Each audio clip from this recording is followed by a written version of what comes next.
प्रीतमपुरा गांव की कोकिला एक गरीब बूढ़ी औरत है। कुछ साल पहले तक वो लोगों के घर काम करके पैसे कमाती थी, लेकिन अब उम्र के बोझ से लाचार होकर उसे काम छोड़ना पड़ा। उसकी 2 बेटियां हैं, आस्था और शारदा। आस्था सिलाई का काम करती है और शारदा छोटे बच्चों को ट्यूशन पढ़ाकर घर चलाती है। शारदा, तुझे बताया था, मेरी दवा खत्म हो गई है। शाम को लौटते वक्त लेती आना बेटा। माँ, महीने के आखिर में 1 पैसा भी नहीं बचा है। हर कुछ दिन में दवा, बाजार का खर्चा, मैं थक चुकी हूँ सब कुछ संभालते संभालते। क्या करूँ बेटा, खुद कुछ कर नहीं सकती, इसलिए तुम लोगों पर ही निर्भर हूँ। मुझे भी अच्छा नहीं लगता हर बार तंग करना। सब कुछ मुझ पर ही क्यों? कभी आस्था से भी कुछ बोल सकती हो, वो भी सिलाई करके अच्छा कमाती है। कुछ दिन पहले उससे ही पैसे लिए थे, इसलिए अब शर्म आती है दोबारा कहने में। उस वक्त तो शर्म आती है, लेकिन मुझसे कुछ कहने में हिचक नहीं होती। सच कहूँ तो अब और नहीं झेला जाता। कब इस बोझ से छुटकारा मिलेगा कौन जाने। मेरी बेटियां कितना संघर्ष करती हैं। जहाँ बाकी लड़कियां शादी करके अपनी जिंदगी सजा रही हैं, वहाँ मेरी वजह से ये बोझ उठा रही हैं। मैं अब कोई पैसा नहीं दे सकती। आस्था आए तो उससे दवा के लिए पैसे मांग लेना। सब कुछ तुम्हारे और घर के पीछे लग जाए तो खुद के लिए क्या बचेगा? ठीक है बेटा, मैं आस्था से कहूंगी, तू अपने काम पर जा, ध्यान रखना। शारदा चली जाती है। बूढ़ी कोकिला खुद को अपनी बेटियों की जिंदगी पर बोझ की तरह महसूस करने लगती है और उसकी आंखों से आंसू बहने लगते हैं। आस्था पास के घर अपने सिले हुए कपड़े देकर पैसे लेकर लौट रही थी। चलो आखिरकार कुछ पैसे आए, थोड़ा खुद के लिए रखूंगी, बाकी माँ को दे दूंगी। दूर से गांव का गुंडा मुरली उसे देख लेता है। सालों से वो आस्था के पीछे पड़ा है कि उससे शादी करेगा, लेकिन आस्था उससे नफरत करती है। फिर भी मुरली उसका पीछा नहीं छोड़ता। अरे वाह वाह वाह वाह वाह आज तो सुबह सुबह अपने होने वाली बीवी के दर्शन हो गए। चलो जरा मिलते हैं। मुरली जैसे ही आस्था के सामने आता है, आस्था डर से सहम जाती है। तुम यहाँ क्या कर रहे हो? अरे ये गांव सिर्फ तुम्हारा है क्या? तुम घूम सकती हो तो मैं भी तो घूम सकता हूँ। मेरे रास्ते से हटो, क्यों बीच में खड़े हो? अरे अरे अरे, इतनी जल्दी भी क्या है? चलो थोड़ा बातें तो कर लेते हैं। मुझे जाने दो मुरली, नहीं तो मैं लोगों को बुला लूंगी। ओहो, इसमें गुस्सा होने वाली कौन सी बात है? मैं बस बातें तो करना चाहता हूँ, वो भी अपने होने वाली बीवी से। हैं? कितनी बार कहूँ, मैं तुमसे शादी नहीं करना चाहती, मुझे तुमसे नफरत है। पसंद करो या ना करो, शादी तो तुम मुझसे ही करोगी। तुम्हारी डोली मैं ही उठाऊंगा। हाँ। मैं मर जाऊंगी, लेकिन तुमसे शादी नहीं करूंगी। रास्ता छोड़ो मेरा। अरे अरे, इतना क्या शर्माना। हाँ, चाहे तुम जो कहो, मैं ही हूँ तुम्हारे दिलों का राजा, तुम्हारा शहजादा, तुम्हारा बादशाह। तुम मुझे ही मिलोगी बेगम। हाँ। आस्था डर के मारे रोती हुई वहाँ से भाग जाती है। मुरली पीछे से जोर जोर से हंसता है।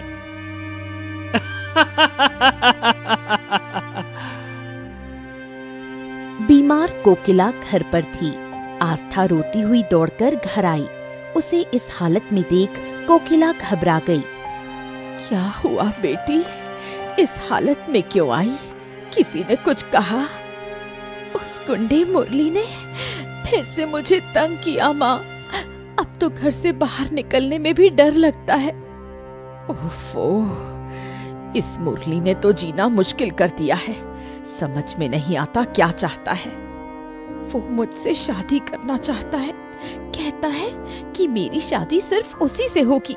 माँ, मैं मर जाऊंगी, लेकिन उस मुरली से शादी नहीं करूंगी। जब तक मैं जिंदा हूँ, उसकी गंदी मंशा कभी पूरी नहीं होगी। मैं जल्द ही तेरे और शारदा के लिए अच्छे लड़के ढूंढूंगी। लेकिन माँ, अगर हमारी शादी हो गई तो तुम? मैंने बहुत सोचा है, मेरी वजह से तुम लोग अपनी जिंदगी क्यों बर्बाद करो। यही सही वक्त है तुम्हारी शादी का। लेकिन माँ, मुरली अगर शादी ना होने दे तो? मैं अभी जिंदा हूँ, सब संभाल लूंगी। मैं तुम्हारे लिए राजकुमार जैसा लड़का ढूंढूंगी। अपनी बेटियों को जिम्मेदारी से मुक्त करने और समाज की बुरी नजरों से बचाने के लिए कोकिला उनके लिए अच्छे लड़के ढूंढने लगती है। जयपुर के मशहूर कपड़ा व्यापारी पीतांबर अपने बेटों प्रणव और आनंद के लिए योग्य लड़कियां ढूंढ रहे थे। तभी उन्हें आस्था और शारदा की तस्वीरें मिली। उन्होंने शारदा को प्रणव के लिए और आस्था को आनंद के लिए पसंद किया। प्रणव और आनंद, मैंने तुम दोनों के लिए 2 लड़कियां ढूंढी हैं। देखो, ये रही आस्था और शारदा, 2 बहनें। पीतांबर ने तस्वीरें दिखाईं, लेकिन जैसे ही प्रणव ने आस्था की तस्वीर देखी, उसे वो बहुत पसंद आ गई और उसने आस्था से शादी की इच्छा जताई। आस्था छोटी है, इसलिए मैं उसे आनंद के लिए सोच रहा था। लेकिन अगर तुम्हें आस्था पसंद है तो आनंद से शारदा की बात कर लेंगे। क्या कहते हो आनंद, कोई आपत्ति है? अब नहीं पिताजी, जो आप तय करेंगे मुझे मंजूर है।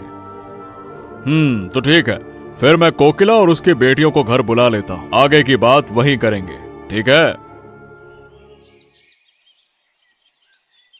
उधर कोकिला आस्था और शारदा को प्रणव और आनंद की तस्वीरें दिखाकर उनकी राय पूछती है।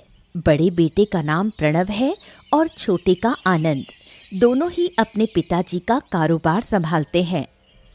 माँ, जो भी तुम तय करोगी मुझे मंजूर है। आनंद ठीक ठाक दिखता है, आस्था के साथ अच्छा लगेगा, और अगर माँ को प्रणव पसंद है तो मुझे कोई दिक्कत नहीं। आस्था की शादी आनंद से नहीं प्रणव से होगी। लेकिन क्यों? मैं बड़ी हूँ तो प्रणव से मेरी शादी होनी चाहिए। पीतांबर जी ने भी ऐसा ही सोचा था, लेकिन जैसे ही प्रणव ने तस्वीर देखी, उसे आस्था पसंद आ गई और उन्होंने तुझे आनंद के लिए चुना है। ये क्या बात हुई? मैं बड़ी हूँ, मेरी शादी बड़े बेटे से होनी चाहिए। माँ, क्यों ना तुम प्रणव से दीदी की शादी की बात करो, मुझे आनंद से कोई परेशानी नहीं। प्रणव ने आस्था को पसंद कर लिया है, जबरदस्ती कुछ करेंगे तो रिश्ता टूट जाएगा। बचपन से आस्था ही सब कुछ ले जाती है, अब मेरी पसंद का लड़का भी उसे पसंद कर बैठा। वो मेरी बहन नहीं, मेरी बदकिस्मती है। इस तरह आस्था और प्रणव और शारदा और आनंद की शादी पक्की हो जाती है। लेकिन मन ही मन शारदा ठान लेती है कि आस्था को वो चैन से जीने नहीं देगी। मुरली को जब पता चला कि आस्था की शादी प्रणव से तय हुई है तो वो बहुत गुस्से में आ गया। वो सीधा कोकिला के घर पहुंचा और तोड़फोड़ करने लगा। क्या? ये क्या कर रहे हो?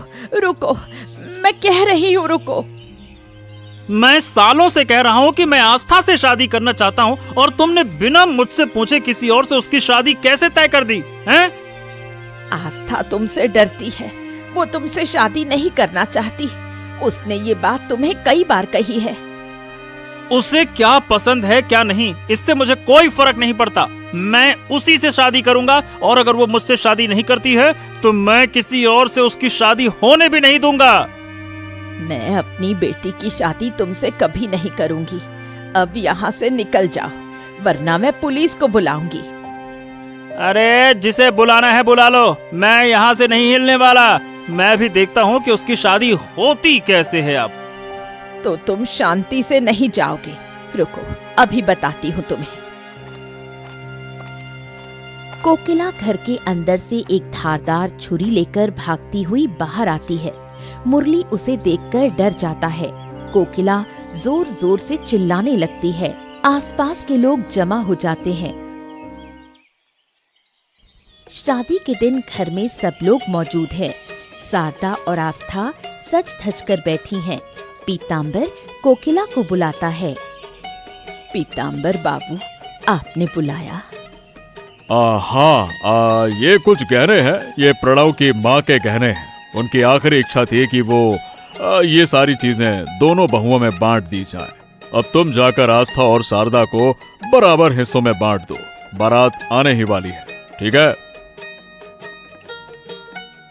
कोकिला गहने लेकर आस्था और शारदा के पास जाती है, लेकिन बांटते समय आस्था को एक जोड़ी झुमके और एक बड़ा हार ज्यादा दे देती है। ये क्या? तुमने बड़ा हार आस्था को दे दिया, मेरा क्या? धीरे बोलो, कोई सुन लेगा। आस्था बड़ी बहू है, उसे थोड़ा ज्यादा देना पड़ेगा। तुम्हें भी एक हार मिला है, बस थोड़ा छोटा है। बड़ी बहू को बड़ा हार मिलना ही चाहिए। माँ, मुझे छोटा हार पहनने में कोई दिक्कत नहीं। दीदी, तुम मेरा हार ले लो और अपना मुझे दे दो। ओफो, तुम लोग मुझसे ज्यादा समझदार हो क्या? अगर पीतांबर बाबू या प्रणव ने देख लिया तो बहुत गुस्सा करेंगे। शारदा, तुम्हें जो दिया गया है वही पहन लो। बड़ी बहू होने के कारण आस्था को ज्यादा सम्मान और अहमियत मिलने लगी, जिसे शारदा सह नहीं पाई। वो अंदर ही अंदर आस्था से जलने लगी और उसका जीवन बर्बाद करने की योजना बनाने लगी। शादी बहुत धूमधाम से हुई। पूरा गांव शादी की बात कर रहा था। आस्था और प्रणव बहुत खुश थे। अच्छा, मैंने तुमसे पूछा ही नहीं, तुमने पढ़ाई कहाँ तक की है? घर की जिम्मेदारी इतनी ज्यादा थी कि मैं और दीदी ज्यादा पढ़ नहीं पाए। गरीबी और तंगी ही हमारी साथी रही। अगर तुम्हें दोबारा पढ़ने का मौका मिले तो क्या करोगी? अगर मौका मिले तो मैं पूरी मेहनत से पढ़ाई करूंगी ताकि माँ का नाम रोशन कर सकूं। लेकिन अब इन बातों का क्या मतलब? मैंने एक फैसला लिया है। तुम दोबारा पढ़ाई शुरू करोगी, मन लगाकर पढ़ोगी। तुम्हारी पहचान सिर्फ मेरी पत्नी के रूप में नहीं होगी। सच कह रहे हैं? मैं फिर से पढ़ाई कर सकती हूँ? हाँ हाँ, बिल्कुल। पढ़ाई की कोई उम्र नहीं होती है। मैं कल ही जाकर सरकारी स्कूल में तुम्हारे दाखिले की बात करूंगा। मैं पढ़ाई में बहुत अच्छी नहीं थी, लेकिन दिल से पढ़ना चाहती थी। बाद में सिलाई करके कुछ पैसे कमाती थी ताकि माँ की मदद कर सकूं। अब तुम पढ़ाई शुरू करो। मुझे पूरा भरोसा है कि तुम बहुत आगे जाओगी। और माँ की चिंता मत करो, मैं उनकी देखभाल के लिए आदमी तय कर दिया है, तो वो देखेगा, है ना?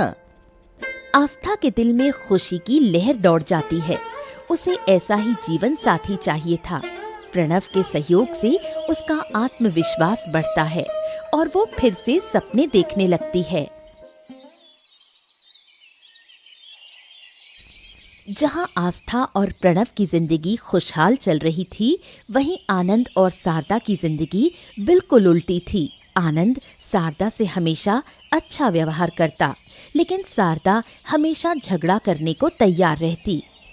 इस घर में रहना मुश्किल है, न आराम है न शांति। दिन भर खटती हूँ और बदले में क्या मिलता है? शांति शांति शांति। क्या हुआ तुम्हें? फिर से इतनी नाराज क्यों हो? कुछ नहीं, दिन भर तुम बस किताबों में घुसे रहते हो। मैं ही सब कुछ झेलती हूँ। तुमसे शादी करके कोई सुख नहीं मिला। अरे ऐसे क्यों बोल रही हो? क्या हो गया? किसी ने कुछ कहा क्या? तुम क्या करोगे? तुम तो डरपोक हो। अरे बस, बहुत हो गया। मैं हमेशा प्यार से बात करता हूँ, इसका मतलब ये नहीं है कि तुम मुझे इस तरह से जलील करती रहो। फालतू की बात करती हो। अगर हिम्मत है तो जाकर अपने भाई और उसकी बीवी से उलझो। सिर्फ मुझ पर चिल्ला सकते हो।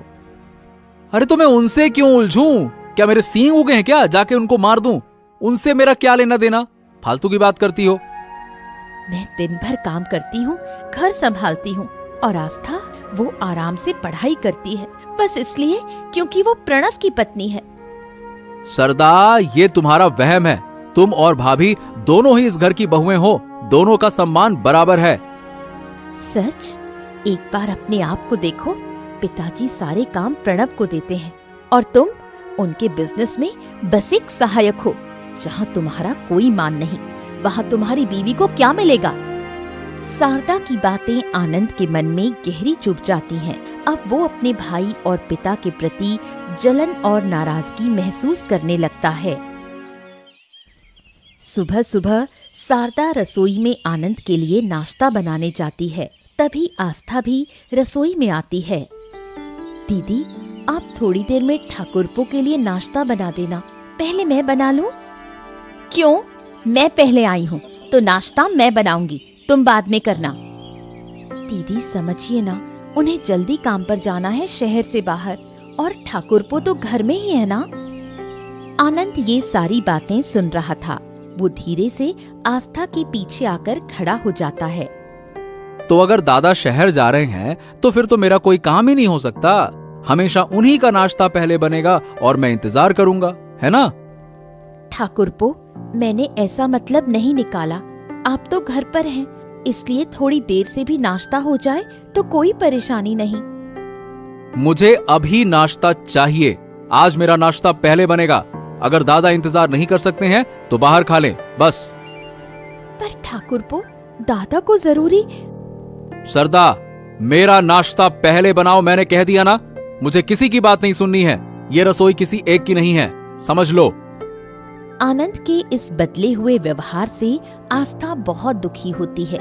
शादी के बाद पहली बार आनंद ने उससे ऐसे गुस्से में बात की थी। वो चुपचाप खड़ी रह जाती है, कुछ समझ नहीं पाती। आस्था चुपचाप सिर झुकाकर कमरे में आती है और प्रणव बिना उसे देखे बोलता रहता है। मुझे तो लगा तुम नाश्ता लेकर आई हो। खैर, अब समय नहीं बचा है, बहुत देर हो गई है, अब मैं जाता हूँ। नाश्ता बनाने देती तो जरूर बना लाती, लेकिन रसोई में घुसते ही मुझे अपमान सहना पड़ा।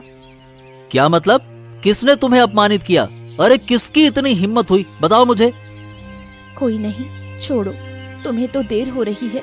चलो, मैं तुम्हें बाहर तक छोड़ देती हूँ। बात मत घुमाओ आस्था, साफ साफ बताओ किसने तुम्हें अपमानित किया। जब यहाँ पे मैं हूँ तो कौन ऐसी जरूरत कर सकता है, बताओ। कुछ खास नहीं हुआ, मैं नाश्ता बनाने गई थी। ठाकुरपो चिल्लाकर बोले कि अब से उसका नाश्ता पहले बनेगा, और कहा रसोई किसी एक की नहीं है। क्या? आनंद ने ऐसा बोला? आस्था, तुम सच कह रही हो? वो तो कभी ऐसी बात नहीं करता। मैं भी यही सोच रही थी।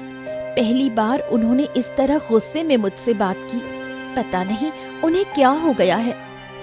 ओहो, उसकी हिम्मत बहुत बढ़ गई है। रुको, आज मैं उसको सबक सिखाता हूँ।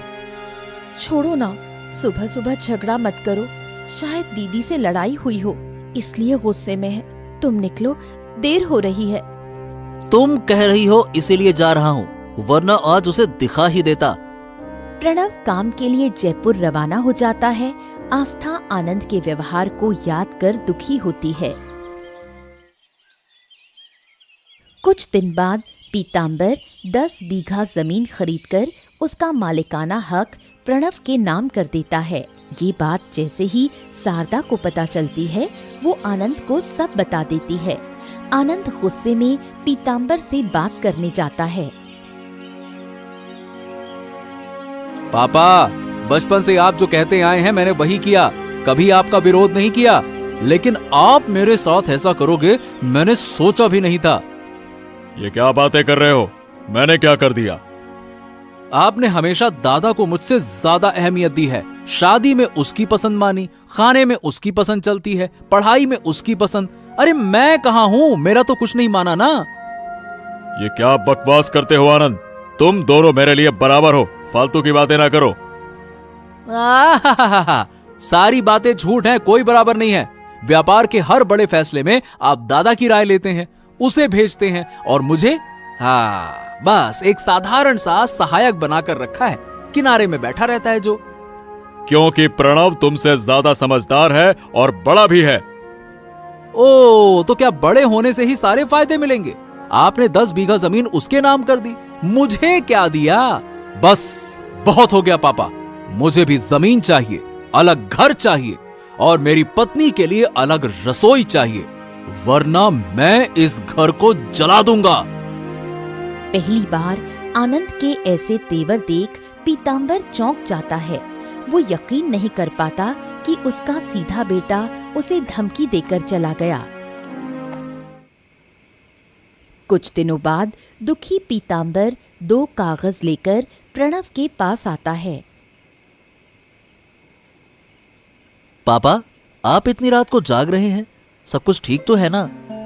जिंदगी भर सारी जिम्मेदारी तुम्हें दी है, आज आखिरी एक जिम्मेदारी सौंपने आया हूँ। उम्मीद है कि तुम हमेशा की तरह इसे भी निभाओगे। ऐसा क्यों कह रहे हो पापा? आप तो बस कहिए, करना क्या है? तुम्हारी माँ के जाने के बाद मैंने बहुत कोशिश की कि तुम दोनों बेटों को खुशियां दूं, शायद पूरी तरह से सफल नहीं रहा। पापा, आपके कारण ही तो हम आज इस मुकाम पर हैं। आपने हमारी हर जरूरत पूरी की है। तुम तो मुझसे खुश हो, लेकिन तुम्हारा छोटा भाई शायद नहीं। उसे लगता है कि मैं उसकी फिक्र करता ही नहीं। पीतांबर कागज प्रणव को देता है। इन कागजों पर मेरी सारी जमीन दोनों बेटों के नाम पर बराबर बंटी हुई है। अगर मैं ना रहूं तो तुम अपने भाई को उसका हिस्सा प्यार से दे देना, समझ गए? पापा, आप ही सब कुछ हैं। आप खुद आनंद को समझा दीजिए ना।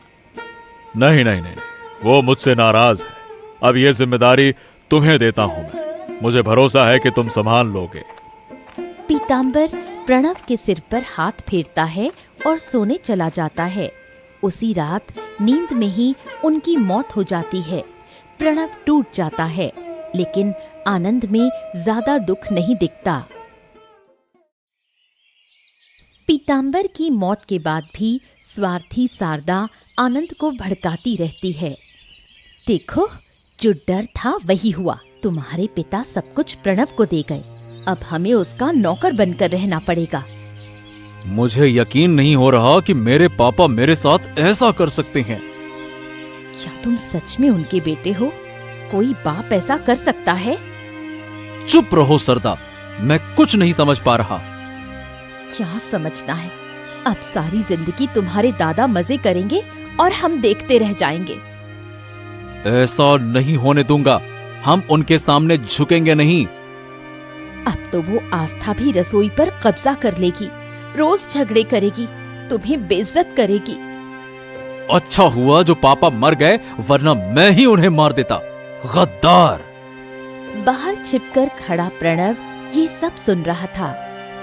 कहती हूँ, किसी तरह प्रणव से वो 10 बीघा जमीन छीन लो, फिर हम राज करेंगे। छी छी छी छी छी, पापा को गए बस एक ही दिन हुआ है और ये लोग जमीन के पीछे पड़े हैं। आनंद को पापा के मरने का दुख ही नहीं है, बस लालच लालच लालच। ये सब सोचते ही प्रणव को आनंद और शारदा से घृणा होने लगती है। वो चुपचाप वहां से चला जाता है। 1 महीने बाद आस्था और प्रणव कोकिला को लेकर नदी किनारे जाते हैं। वहीं वो आनंद और शारदा को बुलाते हैं। ये दोपहर में सबको नदी के किनारे क्यों बुलाया है? आज सारे हिसाब साफ करने हैं, इसीलिए मैंने सबको बुलाया है। अच्छा, किस चीज का हिसाब? पापा ने मरने से पहले मुझे कुछ जिम्मेदारियां दी थी, आज वो मैं पूरी कर रहा हूँ। हाँ हाँ हाँ, पापा तो हमेशा से ही सब तुम्हें ही देते आए हैं, इसमें नया क्या है, बताओ। आज तुम्हारा ये भ्रम टूट जाएगा आनंद, और जो जहर तुम्हारे दिमाग में भर गया है वो भी साफ हो जाएगा। प्रणव पीतांबर द्वारा दी गई जमीन के कागज आनंद को दिखाता है। ये देखो, ये जमीन 20 बीघा है, 10 तुम्हारी 10 मेरी। घर भी पापा ने हमारे नाम पर बराबर बांटा है। हाँ, मतलब मैं अब तक जो सोचता रहा वो सब गलत था। हाँ, और पापा की मौत के बाद जो बातें मैंने तुम्हारी पत्नी से सुनी, उसके बाद मैंने तय किया अब हम अलग रहेंगे। अलग घर, अलग व्यापार और अलग रसोई। आनंद और शारदा 2 रसोई घर देखते हैं। अब रोज झगड़े नहीं होंगे। ये रही तुम्हारी रसोई, यहीं से तुम अलग खाना बनाओगे और जल्द ही हम अलग घर भी बना लेंगे। ये सब सुनकर आनंद और शारदा को अपनी गलती का एहसास होता है। वो रोते हुए माफी मांगते हैं। दादा, मैंने सरदा की बातों में आकर तुम्हें गलत समझा। लगा तुम और पापा मुझे नजरअंदाज करते हो। इसी गलत फहमी में मैंने बुरा बर्ताव किया।